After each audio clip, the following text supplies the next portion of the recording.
Okay. Hello, everyone, and welcome. My name is Jennifer Sealing, and my classmates are Mario Steven. Soy Daniel Cruel.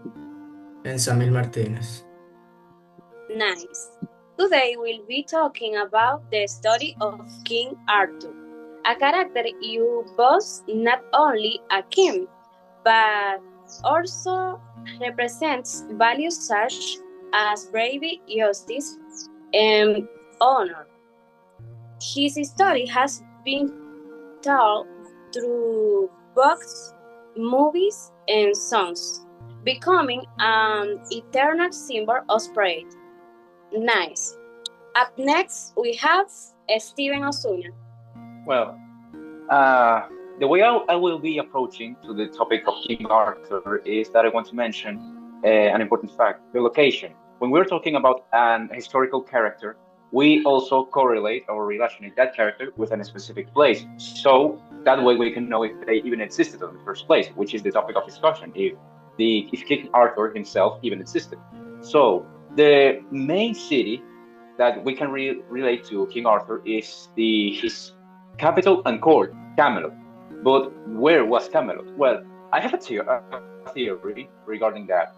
Camelot may have been, or must have been on the past, located on Somaret, or it is a region, or rather a small portion of land located on southeast England that has a fort that on a hill fort has a hill fort, and that hill fort is like it is shaped like there has been something constructed over there, something built that was on a large scale. And if we date back all the elements that have been found around the place, we can like we can relationate that those elements with a powerful British king during the Dark Ages, which enters during the period of time in which King Arthur is supposed to have existed. Well, my theory is that maybe Camelot was located there on that part of England. Then that's it. Thank you, Steven. Now we present Samir Martinez. Well, if we're talking about King Arthur, we can't not talk or speak on his sword, Excalibur. And many historians, many people, everyone wants to know if Excalibur was a real sword in the first place. The first thing we must know is that the origins of Excalibur has many versions, let's say. There's one with the woman in the lake, but historians have rejected that version because it includes too much fantasy. But the main version and the main origin is the sword in the stone. That the sword in the stone and the one who pulls it out of the stone, not because of their strength, but because of their worthiness. So the one who pulls the sword out of the stone is the one who's worthy of being king, and that was Arthur. Many historians, and the theory comes in that the historians wanted to know where that sword came from, or let's say the origins or the inspiration of Excalibur. Well, my theory is that Excalibur was based on a knight from the 12th century. There was a knight in the 12th century that it was in Italy. His name was Saint Garganon. It's a very tough name. And he trusted his sword into a stone. Why did he do this? Well, he did this because he wanted to show that he's against violence, even though he was a knight himself, but he was against violence, so he thrusted his sword into a stone.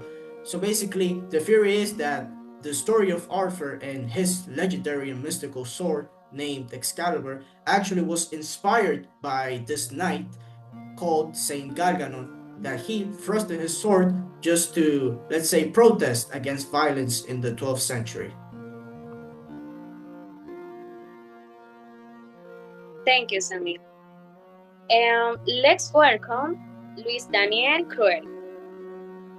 Okay, so me personally, I think that one of the most fascinating theories about King Arthur is related to his final resting place, the mythical island of Avalon. According to legend, Arthur was taken to Avalon after being mortally wounded in battle. Some people believe Avalon might have been a real location in England. Now, when it comes to what I believe, it might have been Glastonbury, because in the 12th century, monks claim to have discovered Arthur's tomb there. The location could have been chosen strategically to attract pilgrims and donations to the abbey. On the other hand, some historians argue that the story must have been invented to give England a powerful nation myth during a time of political instability. Now, personally, I believe that Avalon was likely inspired by real places. We may not know which specific places it was, but we can, like I said before, we can say which ones are the most possible. But throughout history, this place was transformed through storytelling into what we know to be a legendary paradise.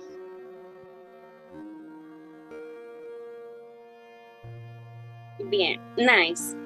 In conclusion, King Arthur is not only a legendary figure, but also a reflection of human dreams and aspirations. A fair leader, a peaceful kingdom, and a constant search for truth. Thank you everyone for participation and goodbye.